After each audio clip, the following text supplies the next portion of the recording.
A small block of mass 1 kg is placed initially at rest on the top of an inclined wedge as shown in the figure. Height of the vertical side of the wedge is 5 meter. Now wedge is pulled with a force of 10 root 3 Newton horizontally. The normal reaction on the block is. तो हम क्या करते हैं इस case में,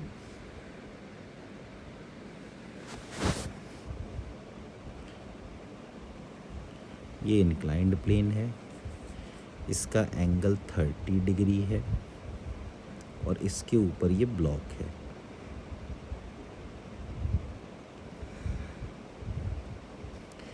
inclined plane का mass capital M है, तो इस पर एक कैपिटल mg लगा और एक इस पर नॉर्मल रिएक्शन लगा और एक रिएक्शन फोर्स है जो R है, जो कि हॉरिजॉन्टल के साथ 60 डिग्री का एंगल बना रही है, और एक और फोर्स इस पर लग रही है 10 रूट 3 न्यूटन.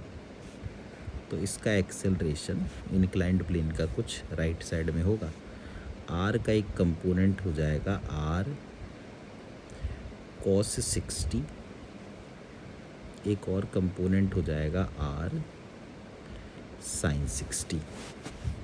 तो इसका मतलब ये है कि R cos 60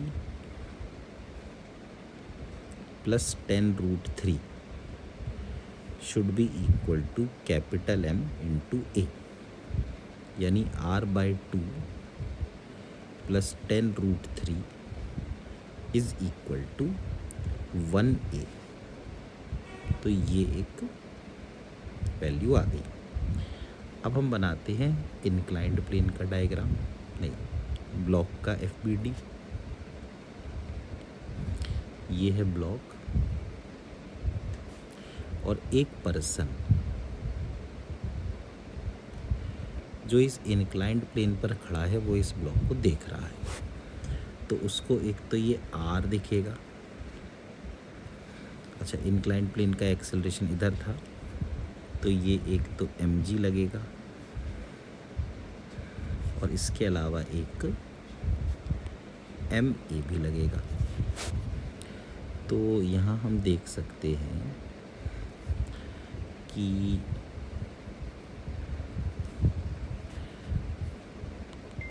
अगर हम कंपोनेंट लें तो 30, तो ये भी 30 हुआ. तो mg का इस तरफ आया mg cos 30 और एक इधर आ गया mg sin 30. ये 30 है, ये 30, ये 60, ये भी 30 होगा. तो ma का इधर आया ma cos 30 और एक इधर आया ma sin 30. तो हम लिख सकते हैं कि R plus ma sin 30 is equal to mg cos 30. तो यहाँ से हम A की वैल्यू पुट कर देते हैं तो हमें R मिल जाएगा. तो R plus m is 1, m 1 है तो 1 यानी A sin 30 मतलब by 2 is equal to G root 3/2. तो A की वैल्यू है R/2 प्लस 10 रूट 3. तो R प्लस 1/2 और A की जगह R/2 plus 10 root 3 is equal to 10 root 3/2. तो R plus R/4 plus 5 root 3 is equal to 5 root 3. इसका मतलब 5R/4 इज इक्वल टू 0.